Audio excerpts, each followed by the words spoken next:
उत्तर प्रदेश के मुख्यमंत्री योगी आदित्यनाथ ने 25 जून 1975 को लगाए गए आपातकाल को लोकतंत्र का काला दिन बताते हुए कांग्रेस पार्टी पर तीखा हमला बोला। मुख्यमंत्री ने कहा, तत्कालीन प्रधानमंत्री इंदिरा गांधी और कांग्रेस ने केवल अपनी सत्ता बचाने के लिए भारतीय संविधान का गला घोंट दिया। उन्होंने सवाल किया, क्या कोई व्यक्ति देश से बड़ा हो सकता है? योगी आदित्यनाथ ने कहा, 25 जून 1975 को कांग्रेस और तत्कालीन प्रधानमंत्री इंदिरा गांधी ने एक ऐसा पाप किया जिसे देश कभी नहीं भूल सकता। उन्होंने लोकतंत्र की बुनियाद को कुचलते हुए ये साबित कर दिया कि उनके लिए सत्ता ही सर्वोपरि है, भले ही इसके लिए संविधान और देश की जनता के अधिकारों की बलि क्यों ना देने पड़े। मुख्यमंत्री ने आगे कहा कि ये कहना कि मेरी सत्ता बनी रहे चाहे लोकतंत्र रहे न रहे, उस मानसिकता को दर्शाता है जिसमें व्यक्तिगत लाभ को राष्ट्रहित से ऊपर रखा गया।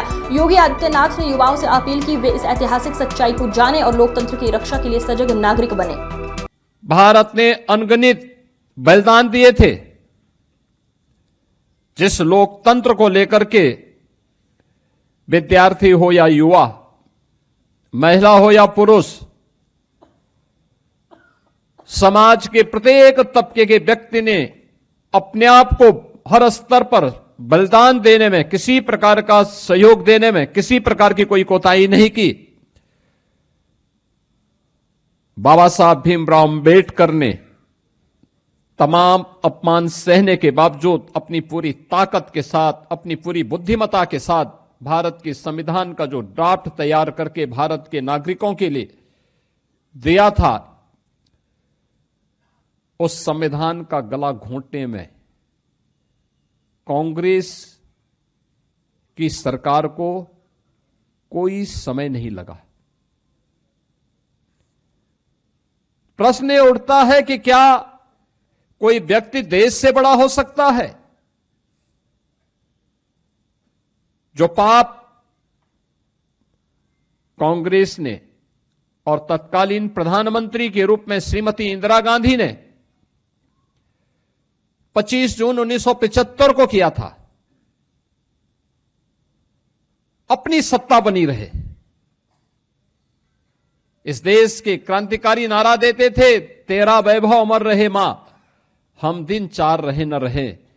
और कांग्रेस ने उस दिन उस संकल्प को कैसे उस संकल्प को चकनाचूर किया कि मेरी सत्ता बनी रहे चाहे लोकतंत्र रहे न रहे।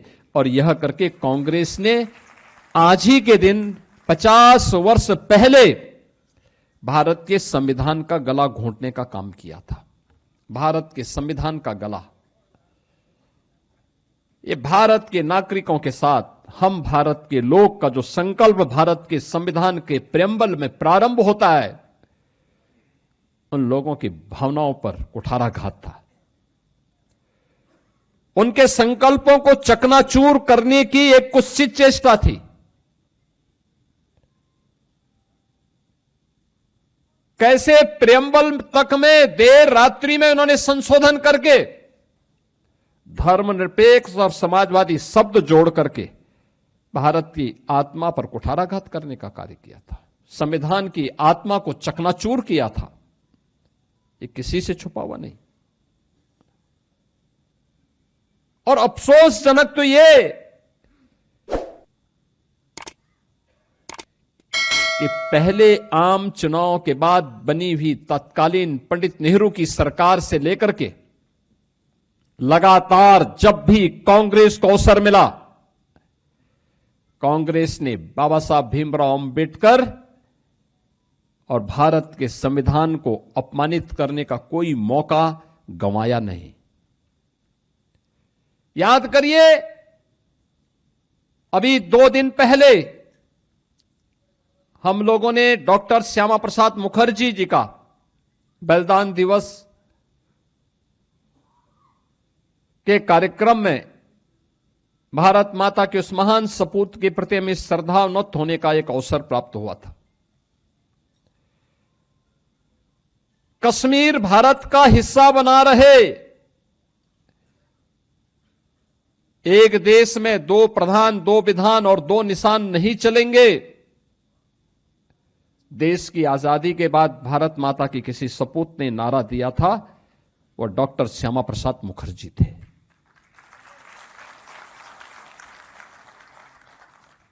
जब देश एक संविधान 1950 में लागू करता है, एक संविधान के तहत पूरे देश को एकता के सूत्र में बांधने के एक संकल्प के साथ उसको लागू करता है, तो फिर कश्मीर के लिए पृथक व्यवस्था क्यों? डॉक्टर श्यामा प्रसाद मुखर्जी जी ने यही तो बोला था, यही तो प्रश्न उठाया था, और इसके लिए उन्होंने अपना बलिदान दिया। कश्मीर में धारा 370 लागू करने का पाप ये कांग्रेस की सरकार का पाप है। मीडिया के गले को घोंटने का काम ये कांग्रेस की सरकार का काम है। मौलिक स्वतंत्रता को रौंदने का काम संविधान लागू होने के तत्काल बाद से कांग्रेस नेतृत्व की सरकारों ने प्रारंभ किया, और ये सिलसिला जो वहां से प्रारंभ हुआ